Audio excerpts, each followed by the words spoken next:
If you are preparing for UGC NET December 2025 and आपका paper 2 English literature है, तो मैं इंग्लिश लिटरेचर आज से स्टार्ट करने वाली हूँ फॉर दिसंबर 2025 के लिए, ठीक है। सबसे पहले हम स्टार्ट करेंगे ब्रिटिश लिटरेचर। उससे पहले हम इसका एक बार बैकग्राउंड जानेंगे कि बैकग्राउंड क्या था ब्रिटिश लिटरेचर का। देखो बैकग्राउंड में क्या था, एक सेल्टिक ट्राइब रहती थी ब्रिटेन में, ठीक है, और एक गेल्टिक ट्राइब थी। सेल्टिक ट्राइब बहुत पीसफुली थी, बहुत सिविलाइज तरीके से वहाँ पे रहती थी। फिर गेल्टिक ट्राइब जो थी वो बहुत क्रूएल और वाइल्ड थी। इन्होंने क्या किया, इन्होंने सेल्टिक ट्राइब के ऊपर अटैक कर दिया, ठीक है। अब इनका अटैक हुआ तो इनको तो हेल्प चाहिए होगी। हेल्प के लिए ये लोग गए रोमन्स के पास, ठीक है। रोमन्स ने इनकी हेल्प की थी। रोमन्स आए ब्रिटेन में 43 एडी में, ठीक है, एंड 410 एडी तक वो वहीं रहे थे। रोमन्स ने क्या किया, एक हेड्रियन वॉल ब्रिटेन के चारों तरफ बना दी ताकि ये जो ट्राइब है ना, जो अटैकर्स हैं, वो अंदर ना पाए, ठीक है। रोमन्स क्रिश्चियनिटी फॉलो करते थे, तो क्रिश्चियनिटी आई ब्रिटेन में। लैटिन लैंग्वेज ये लोग यूज़ करते थे, तो लैटिन लैंग्वेज ब्रिटेन में यूज़ करने लगे। रोमन्स का किंग जो था उसका नाम था होनोरियस, ठीक है। 43 एडी में जो रूल कर रहा था रोम पे वो था होनोरियस। इन्होंने क्या किया, इन्होंने इंग्लैंड को 410 एडी में छोड़ दिया, चले गए ब्रिटेन को छोड़ के। क्यों? क्योंकि रोम पे भी अटैक हो रहे थे, इन्हें अपना देश बचाना था, इसलिए ये लोग वहां से चले गए। अब देखो रोमन्स के आने से पहले only oral literature was there, ठीक है, क्योंकि उनको लैंग्वेज नहीं पता थी उस टाइम पे, ठीक है। तो जितनी भी लिटरेचर थी ब्रिटिश की इससे पहले हमारी ओरल थी, उनका कुछ भी रिटन प्रूफ हमारे पास नहीं है। रोमन्स ने उनको लैटिन लैंग्वेज सिखाई। लैटिन लैंग्वेज में वो लोग जो राइटर्स थे उस टाइम पे काम अपने लिखने लगे, ठीक है, वर्क्स लैटिन लैंग्वेज में आने लगे। सब्जेक्ट मैटर किस चीज़ पे वो लोग लिखते थे, सरमन्स, रिडल्स, प्रीचिंग्स, इन टॉपिक्स के ऊपर वो लोग लिखते थे। अब रोमन्स तो चले गए, अब क्या हुआ, पिक्ट्स, ये नई ट्राइब है, ये और भी ज़्यादा वाइल्ड थे इनसे, ठीक है। ये स्कॉटिश ट्राइब थी, डाकू लुटेरे आप इनको बोल सकते हो। इन्होंने क्या किया, अब इन्होंने अटैक कर दिया सेल्टिक ट्राइब के ऊपर। अब इनको फिर से हेल्प चाहिए होगी। अब हेल्प करने कौन आया, इनकी 3 ट्राइब आई थी, वो थी angles, section, jute. Anglo section jute भी हम बोल सकते हैं। तो देखो सिंप्लीफाइड में है यहाँ पे काफ़ी। अटैकर्स कौन थे, गेल्टिक थी, पिक्ट्स थे। गेल्टिक आए तब रोमन्स ने हेल्प की, पिक्ट्स आए तब एंगल, सेक्सन, जूट इन्होंने हेल्प की थी। अब आगे देखो आगे क्या होता है। अब सेल्टिक ट्राइब ने हेल्प ली एंगल, सेक्सन, जूट से। ये लोग डेनमार्क से आए थे, ठीक है, नॉर्थर्न जर्मनी से थे, 5th सेंचुरी एडी में यहाँ पे आ गए। इनमें से एंगल सेक्शन ज़्यादा थे, इसलिए इस एज का नाम एंग्लो सेक्शन पड़ा, जूट्स को हम नहीं जान पाए, ठीक है। अब देखो ये जो एंग्लो सेक्शन टाइम पीरियड था वो इनकी वजह से पड़ गया। इस टाइम पीरियड में 410 सीई से 1066 सीई तक यहाँ पे रूल किया, ठीक है। अब इन्होंने क्या किया, ये जो है ना, जो लैंग्वेज यूज़ करते थे वो थी जर्मन लैंग्वेज, जिसको आप ओल्ड इंग्लिश भी बोल सकते हो, ठीक है। सो लिटरेचर अब यहाँ पे शुरू होने लगी ओल्ड इंग्लिश में, जिसकी वजह से एंग्लो सेक्सन और ओल्ड इंग्लिश पीरियड भी हम इसको बोलते हैं, क्योंकि ओल्ड इंग्लिश लिटरेचर वहाँ पे पब्लिश होने लगी, लिखने लगे, पब्लिश नहीं, उस टाइम पे प्रिंटिंग प्रेस नहीं थी, मतलब आने लगी, ठीक है। उसके बाद Angles land is equal to England, Angles ज़्यादा थे वहाँ पे, इनके नाम से हमारा इंग्लैंड का नाम पड़ा था, ठीक है। सबसे पुराना राइटर है हमारा बीड। बीड ने क्या किया, एक वर्क लिखा, ए classical history of English people. ये लिखा था इन्होंने 731 एडी में। इनके अकॉर्डिंग इंग्लैंड उस टाइम पे 7 पार्ट्स में डिवाइडेड था। वो 7 पार्ट्स कौन से थे, Sussex, Wessex, Essex, Northumbria, Mercia, East Anglia, Kent. जो 3 मेन पावरफुल थे वो थे सेसेक्स, वेसेक्स एंड इसेक्स, ठीक है। यहाँ तक आपको क्लियर हुआ। नेक्स्ट देखो, सी अब मेजर वर्क्स क्या थे एंग्लो सेक्सन टाइम पीरियड में। सबसे पहला था बियोवुल्फ। बियोवुल्फ एक एपिक पोएम है, ठीक है। पोइट्स ग्रुप रोड दिस, मतलब किसी एक ने नहीं लिखा, ग्रुप ने लिखा था इस वर्क को, ठीक है। ये एक हीरोइक पोएम है, इंग्लैंड की नेशनल एपिक भी इसको माना जाता है, ठीक है। इसमें कितनी लाइन्स हैं, 3182 अल्टरनेटिव लाइन्स हैं इसमें, ठीक है। एंड जो स्टोरी है वो कहाँ पे सेट है, 6th सेंचुरी में, ठीक है। बियोवुल्फ में क्या है, एक हीरो है गीट्स का, ठीक है, defended and protected Danes king, जिसने किसको प्रोटेक्ट किया, डेन्स के राजा को, जिसका नाम था हैथोगर, ठीक है। फ्रॉम मॉन्स्टर ग्रेंडल, किससे बचाया उसको, एक मॉन्स्टर था ग्रेंडल, ठीक है। अब ग्रेंडल ने क्या किया, 12 बार इसके ऊपर अटैक किया था। अब ग्रेंडल की मदर, अब इसने क्या किया, जो आया था हमारा बियोवुल्फ, उसने ग्रेंडल को मार दिया। ठीक है। अब ग्रेंडल की मदर को बदला चाहिए था। ठीक है, she wants to take revenge. क्यों, क्योंकि उसके बेटे को मार दिया किसने, बियोवुल्फ में। लेकिन बदले में वो भी हार गई, वो भी हारी गई। Beowulf became king of Geats. अब राजा कौन बना गिड्स का, बियोवुल्फ बन गया।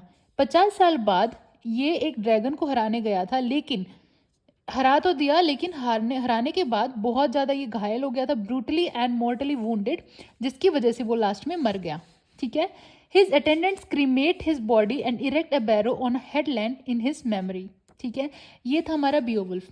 बहुत कम इंपॉर्टेंट वर्क्स थे उस टाइम पे। ठीक है। दूसरा है विडसिथ। विडसिथ क्या है, a man in Germany who fought a lot.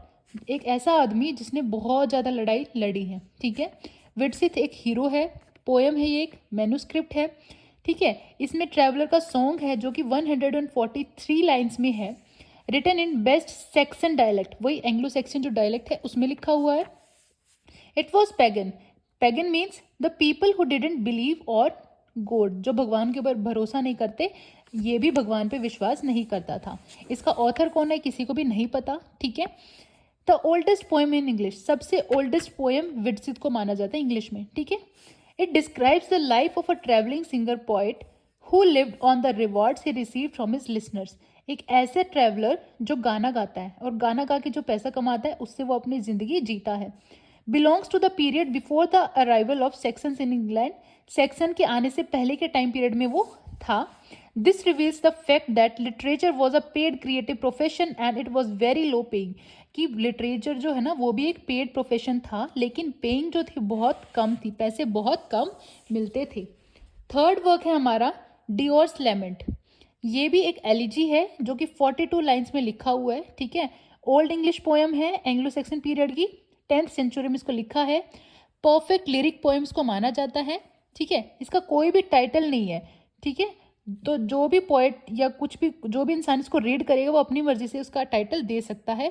तो इसका जो टाइटल है ना डियोर्स लेमेंट, ये किसने दिया, एक पोएट इसको रीड कर रहा था, उसने ये टाइटल इसको दे दिया। ठीक है। This poem dealt with earthly pressure और लेमेंट, अर्थली प्रेशर और लेमेंट को ये डील करती है पोएम। कैरेक्टर्स थे इसमें, एक तो था वेलैंड। ठीक है। एक था निथुथर। वेलैंड एक थीफ था जिसको राजा ने अरेस्ट करवा दिया था। निरुथर जो है वो किंग था।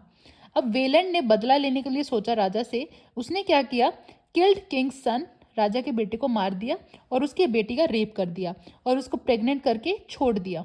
ठीक है। Deor at last say that life is very expensive. Last में डियोर क्या कहता है कि लाइफ जो बहुत एक्सपेंसिव है। Live your life as it was your last day, तो अपनी जिंदगी ऐसे जियो जैसे आपका ये आखिरी दिन हो। ठीक है। ये कहाँ था ये वर्क, एक्सीटर एक बुक का नाम है, उस बुक में ये वर्क मिलता है। ठीक है। ये पोएम एक लेमेंट है, एलिजी है, बेगर्स पोएम है। थीम्स क्या क्या है इसमें, murder, rape, disposition, loss of power. ठीक है। ये थे 3 इंपॉर्टेंट वर्क। अब मेजर राइटर्स कौन कौन से थे उस टाइम पीरियड पे, देखो लिटरेचर में उस टाइम लगभग रिडल्स थी हमारी। सबसे पहले था कैडमन। कैडमन बहुत इंपॉर्टेंट राइटर है। ठीक है। ये किस लिए फेमस है, कैडमन के हिम के लिए। ये एक अलिटरेटिव पोएम है। ठीक है। जो कि भगवान के उसमें लिखी हुई है। All about him are given in Bede's ecclesiastical history of English people.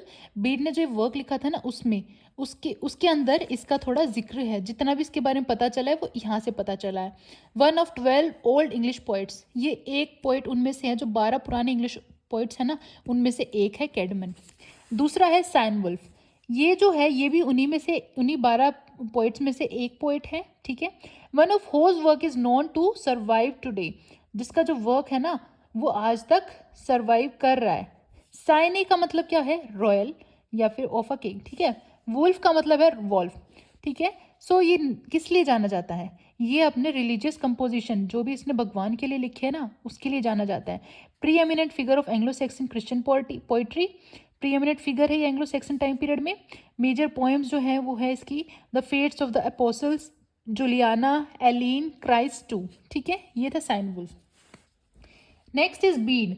Beed को हम सेंट बीड भी बोल सकते हैं या फिर वेनरेबल बीड भी। ठीक है। Was an English monk, author and scholar, one of the greatest teachers and writers. ठीक है, एक बहुत अच्छा टीचर था, राइटर था, फेमस वर्क है इसका एक्लेसिटिकल हिस्ट्री ऑफ इंग्लिश पीपल। इसकी वजह से इसको फादर ऑफ इंग्लिश हिस्ट्री भी बोला जाता है। डाइड इन 26 मई 735, ठीक है, एज इनकी 61-62 के अराउंड होगी। Declared a doctor of church इन 1899, इसको डॉक्टर ऑफ चर्च भी बोला जाता है 1899 में। And this is the last important writer of this time period, Anglo Saxon, ठीक है, Alfred the great. He was a king of Anglo Saxons, ये राजा था एंग्लो सेक्सन्स का, ठीक है।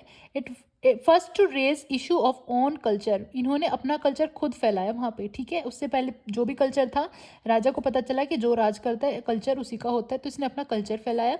रिस्टोर इंग्लिश कल्चर, अब बीच में दूसरा कल्चर आ गया था ना उन ट्राइब्स की वजह से, जर्मनिक ट्राइब्स जो थी, अब इन्होंने अपना खुद का इंग्लिश कल्चर वहाँ पे स्टार्ट कर दिया था।